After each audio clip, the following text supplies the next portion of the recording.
When you're known as Mr. and Mrs. Cheap Old Houses, it is your life's passion and work to find every house its perfect buyer. We've been trying to match this cheap old house with the right buyer for so long, and it just came back on the market when we started hunting for Richard and Lucy. The size of the lot is really big here. Yeah, I will Also say size that's to a house. big plus for me. Yeah, this feels more comfortable from a budget point of view. Yes. A match!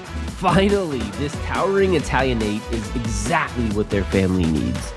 So roll up your sleeves, start ripping off the vinyl, let's get those replacement windows out of here, and let's restore this cheap old house.